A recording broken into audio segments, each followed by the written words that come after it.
Hello again, everybody. Welcome to this week's episode of More Than the Score, presented by Dubuque Bank and Trust. I am your host, Tim O'Neill. Alongside me, TH Sports editor Jim Leitner. Jim, thanks for joining us. How are you today? Very good, thank you. Steve Ortman is absent today. You will hear a little bit from him later on today. But first off, we're going to talk a little state baseball. State baseball tournament wrapped up last week. Lights, you were down there. Just tell us a little bit about the area teams and how they fared down there. You know, it was an interesting week. You know, both Dyersville, Beckman, and Dubuque Wahlert were high seeds going into the state tournament, but they lost in the first round, and it's kind of an indication that pretty much anything can happen when you're on that big stage at Principal Park. You never really know what to expect, and you know, both teams got stung a little bit early. Shouldn't take away from great seasons for both of them. You know, it's a great accomplishment to get down to Principal Park and play on that stage. It's just that things didn't quite work out for them that day.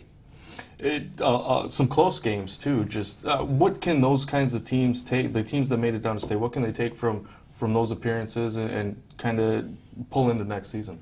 Well, Beckman had a lot of great chances. They lost a one-run game to Pleasantville, which was actually the Class 1A runner-up last year. They were playing in Class 2A this year. And Beckman had runners in scoring positions in each of the last 3 innings. They just couldn't get that big clutch hit that they normally do, and that big clutch hit that you kind of expect Beckman to get anymore. But they've always done it on the state tournament level. But I don't know if the baseball gods kind of leveled the score a little bit with them or what, but they just couldn't get that clutch hit, you know, in those last 3 innings. Otherwise, you know, they were sitting pretty to win that game and move on to the semifinals.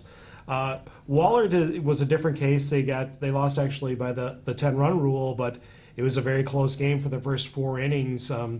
The key with that is I think Solon played a great game. You know, I think it's one of those games where you kind of have to tip your cap to Solon.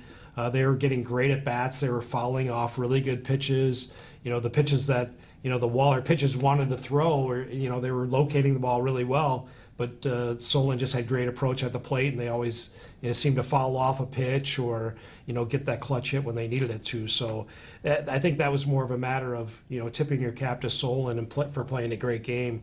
But for both schools, you know, both Wahlert and Dyersville Beckman, they both have a lot of players who are going to be coming back next year. So it's a great experience for those guys, you know, to be in that situation and understand what it's like to play on the big stage. You know, it's for Wahlert.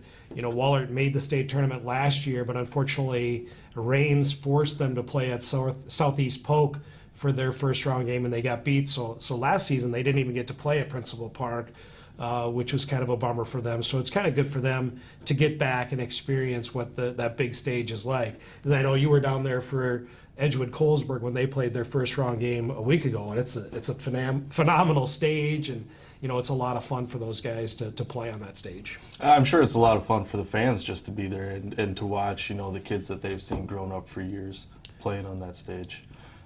Obviously tough losses at the state tournament, but that's not it for the baseball season. Those players are still playing. Tell us a little bit about the American Legion team. Yep, Dubuque County, the American Legion team, they actually won their state tournament back before the high school baseball season started. They do it a little bit differently in Iowa. You know, because the high school baseball season runs so late, they have to have their American Legion state tournament before the high school season. So they did that. They won the state tournament back in the spring. They actually dominated the state tournament out in Carroll. So, you know, they earned their berth.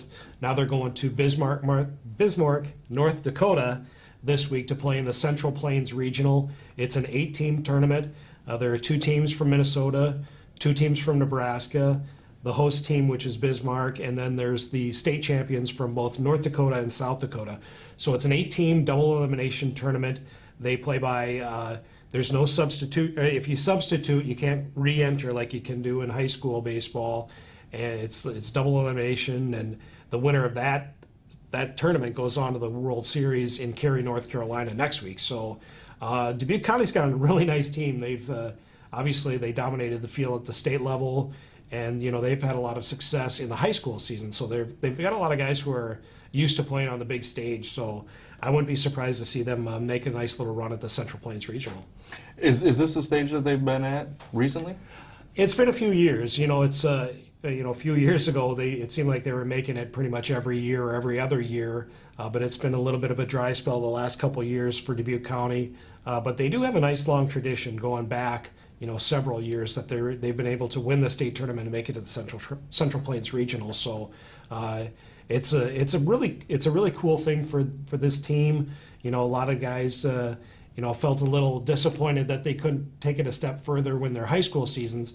So now it's an opportunity for them to play one more tournament and perform on that big stage that they wanted to for high school. Obviously, everyone appreciates a second chance. So that's where baseball season is at. Our high school softball season has wrapped up. Check the Telegraph Herald this coming weekend for our all-area team, our player of the year, our coach of the year. Always a big project. The next week, baseball all-area team will be coming out, so make sure to watch for that too. But for now, we're going to throw it out to Steve Ortman out at the Meadows at the Junior Tour Golf Banquet. Steve? All right, well, thanks, guys. We're out here at the beautiful Meadows in Asbury, and first of all, I just want to say, it's great to be back after last week's antics. The higher brass at the Telegraph Herald decided not to trade me. They decide I'm too good, so it just goes to show you that even though if you're a crybaby, you can't handle things that go on in the office, you kind of throw a hissy fit. As long as you're good and you're great at what you do like I am, you don't have to worry about the team or the office guys trading you up. So I'm back and decided kind of a little musty, a little tired of being in the office, if you will.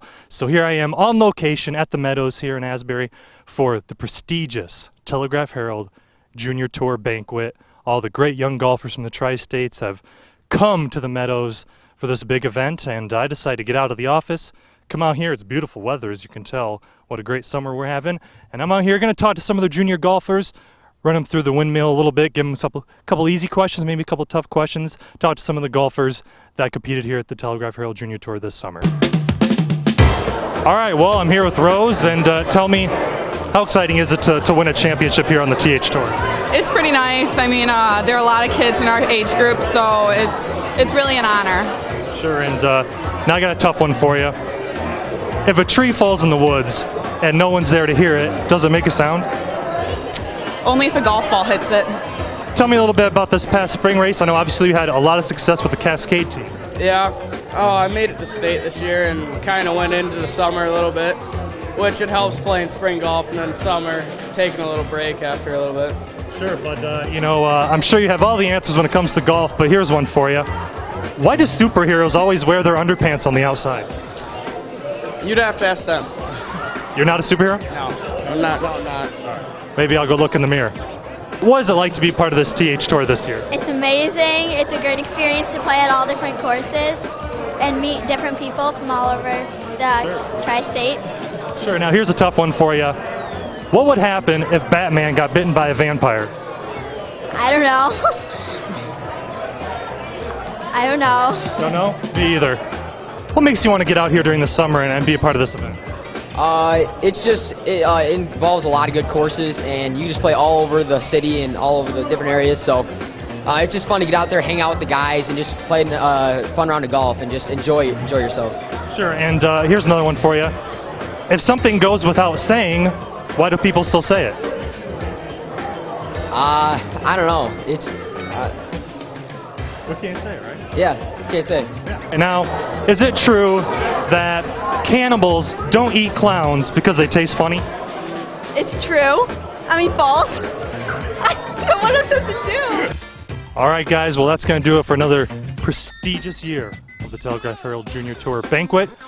I'm Steve Ortman signing off here from the beautiful Meadows. It's time for me to go take a dip and find my ball.